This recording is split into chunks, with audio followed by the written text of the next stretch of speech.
Student for sovereignty নামে যে একটা অর্গানাইজেশন আমাদের উপর নৃশংস হামলা চালানো হয়েছে, সেটা হয়তো আপনারা জানেন এবং দেশবাসী অনেকে অবগত ওই বিষয়ে।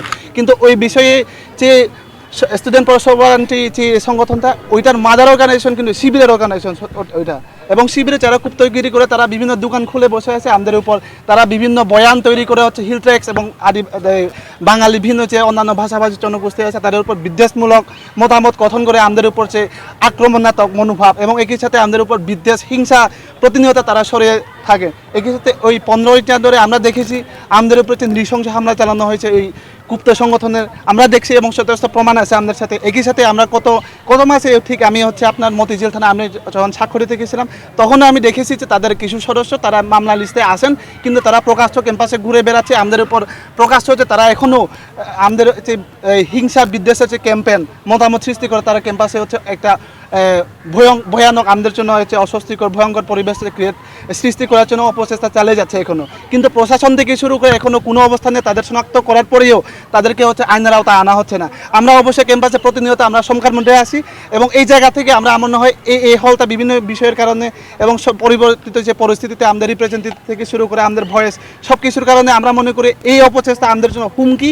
একই সাথে এই প্রতিবাদে হচ্ছে আমরা আজকে যে সংবাদ সম্মেলনটা করছি, এখানে হচ্ছে আমরা সংহতি প্রকাশ করছি আদিবাসীদের পক্ষ হয়ে। আমরা ঘুরে বেড়াচ্ছে, আপনি বললেন একটু নাম বলবেন। তাদের না, আমি আপনাদেরকে হচ্ছে লিস্ট পাঠাতে পারি, একটু আমার এখানে লিস্ট আছে।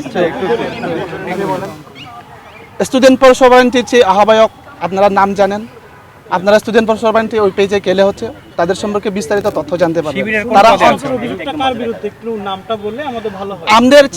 আমাদের উপর যে আক্রমণ করা হয়েছে সেটা স্পষ্ট হচ্ছে, আপনারা জানেন কারা আক্রমণ করা হয়েছে। আমরা তাদেরকে হচ্ছে বলছি বারবার আমরা ওইটার বিরুদ্ধে আছি। আর কোনো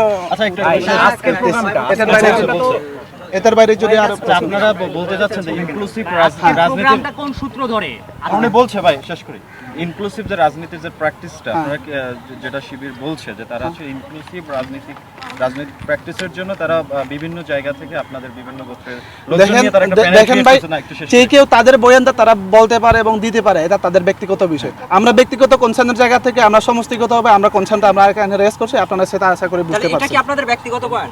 আমরা ব্যক্তিগত জগন্নাথলে আদিবাসী শিক্ষার্থী হিসেবে আমরা যারা অবস্থান করতেছি, একই সাথে জগন্নাথলের যে সাধারণ শিক্ষার্থীগুলো অবস্থান করতেছে, আমাদের সমষ্টিগত যে কনসার্ন, আমরা সেই কনসার্নটা আজকে এখানে রেজ করছি। ধন্যবাদ সবাই। কোন সূত্র ধরে